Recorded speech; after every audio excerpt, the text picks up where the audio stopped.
It's a strange, never-ending search that goes on every day in every American city. Every hour of every day, someone disappears, drops from sight, vanishes. Where do they go?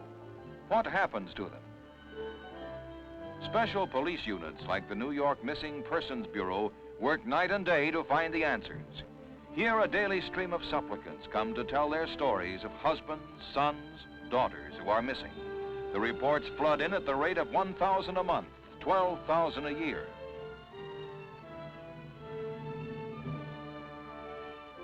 Each new case is a separate problem, another challenge for the experts of the Bureau. But the story of a distraught mother whose son has vanished is a familiar one to Captain John Cronin, commander of the Bureau.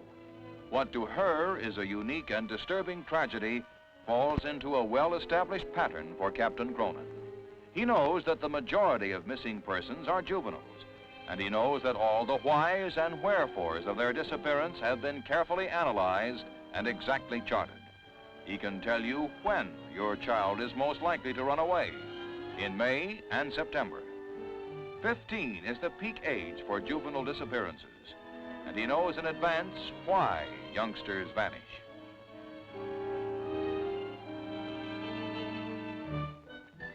Distaste for school, difficulties in the classroom with teacher or with studies is the #1 cause that sends boys off on the runaway trail. The strife of parents is the second main cause for childhood disappearance, the urge to break away from a broken home. And the old call of the open road, adventure, is the third cause. Johnny won't be among the missing long. His runaway road will be short. 99% come back. But with vanishing grown-ups, the problem is more complicated. The causes more deep-seated. A life grown intolerable. An incurable illness, perhaps. A last phone call of farewell, and then oblivion, and another case for the Missing Persons Bureau. Or sudden disgrace, and a man disappears into a jail cell. But at the Missing Persons Bureau, tragedy and heartbreak are coldly reduced to index cards. Coldly, but efficiently. Many of the missing are traced through the filing system. Here's the report of an unknown white male, an unidentified patient in a city hospital. His mind damaged by accident or alcohol, unable to give his own name. To family and friends, he is a missing person.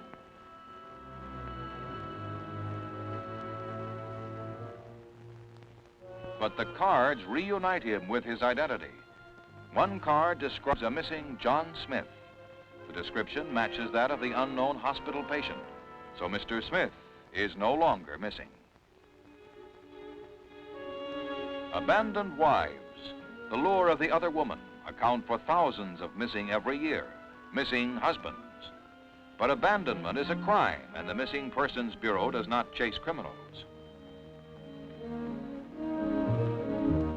Other arms of the law take over where actual crime is involved. Special investigators send out tracers on wandering husbands, use the nationwide police network to track down their quarry. When word comes in that a missing husband has been located, he's pinpointed on the map. And when the husband picks up his mail in some far-off city, he finds a loitering stranger on hand to provide a personal escort back home again to the wife and kiddies.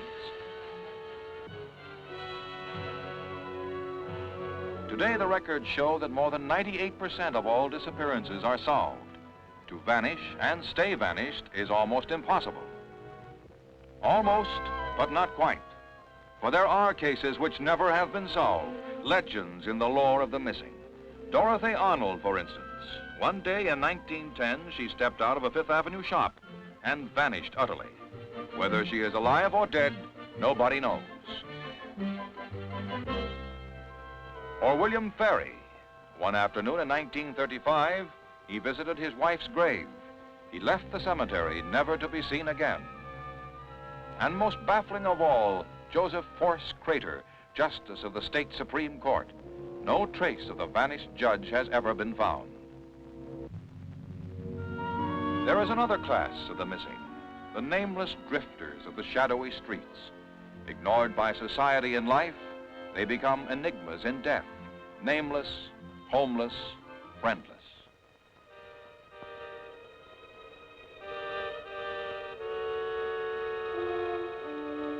Who was he? No one cared when he was alive, but now society takes steps to find out. The task here is not to find a missing person, but to discover a missing identity. The corpse must be identified for the records and to trace relatives, if any. The Missing Persons Bureau identifies 10,000 unknown dead every year through fingerprinting and other methods developed by specialists who are sleuths of the morgue, detectives of the dead. Of the small percentage that cannot be identified, exact records and pictures are kept to be referred to for years to come. The picture file is open to the public. Many a long search for a missing relative ends in final certainty here. The grim gallery of the doubly missing, both unknown and dead.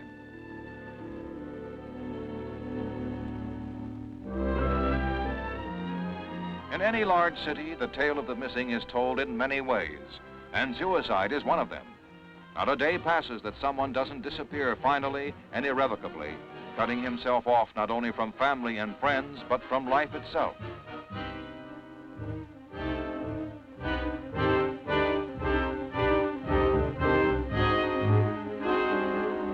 In the waters adjacent to New York alone, more than 200 bodies are found every year.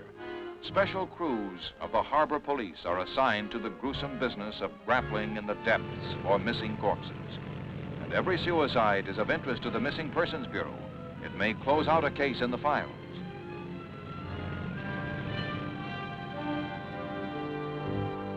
The clothing left behind in this suicide interests Captain Cronin particularly. He has noted something. A precinct report of a missing girl reveals what might be a link to the suicide. The missing girl was wearing the same kind of clothes as were found on the bridge.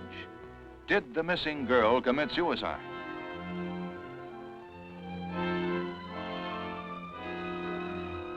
To find out, Captain Cronin begins by showing the clothes to the parents of the missing girl. And the worst seems to be confirmed. Yes, she was wearing those when she disappeared. Then the detective hears a familiar story.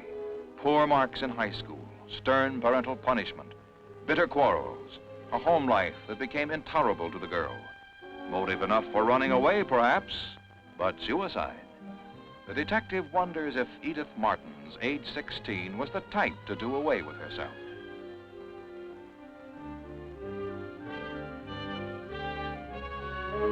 Human nature is Captain's specialty, and to learn more about the nature of this particular human named Edith Martins, he asks to examine her room.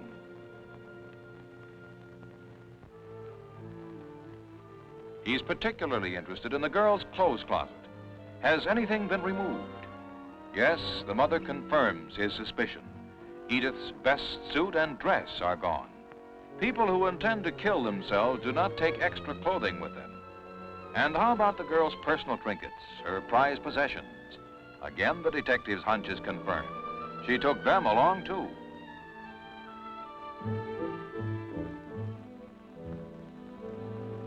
Captain Cronin decides to probe further and asks the name of Edith's high school.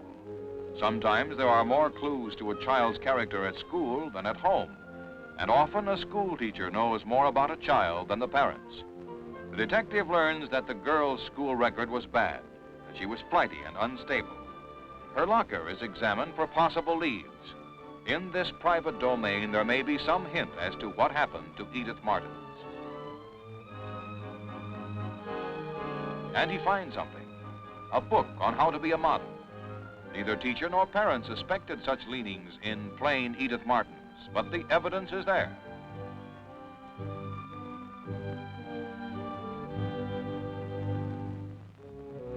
The modeling story is confirmed by Edith's best friend.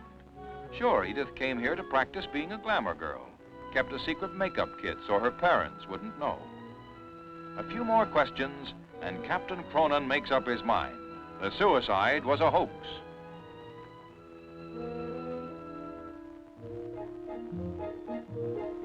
For the police, Edith Martins is now a runaway, a missing person, whereabouts unknown.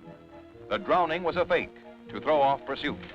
So a message goes out to all receivers with Edith Martin's full description. Bus and railroad stations and airports are alerted for the missing girl. Neighboring states are notified by radio, and so are state police. In addition, the Missing Persons Bureau has its own radio broadcasts to the public at large. And nationwide, the girl's picture and description are included in the FBI bulletin, which reaches all chiefs of police.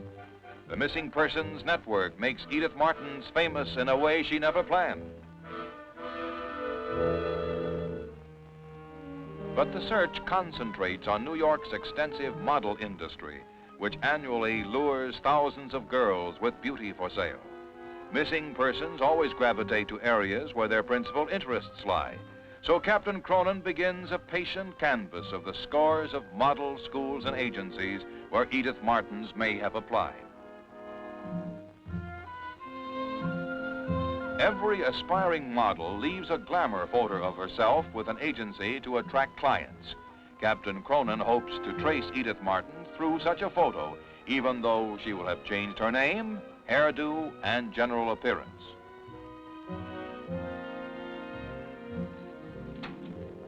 Fly-by-night model outfits prey on innocent and unwary girls, and the detective's job is to find Edith Martins before she gets into serious trouble. Though none of the photos correspond to the snapshot of Edith Martins, some of them strike a faint chord. The detective plays a hunch based on his knowledge of what a beauty photographer can do to glamorize even the plainest woman. He's got an idea, and he'll follow it through.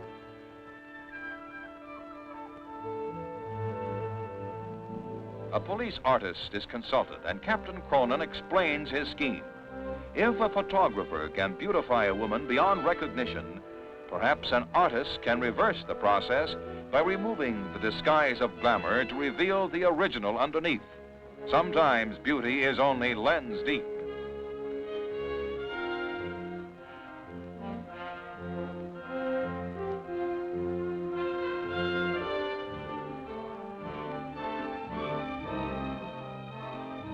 After days of painstaking work, the artist has the pictures ready for inspection.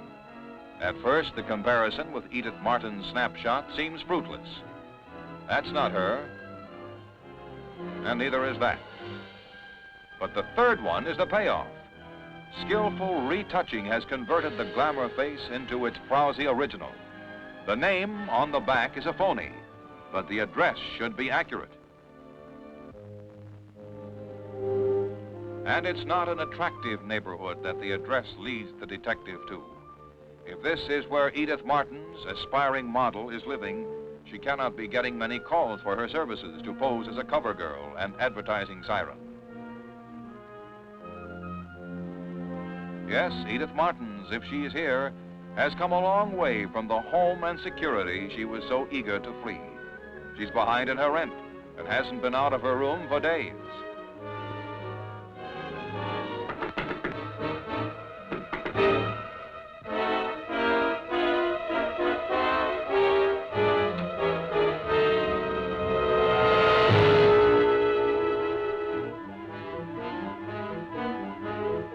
It's Edith, all right, at the end of her glamour trail, trying to make her suicide hoax a reality with sleeping pills.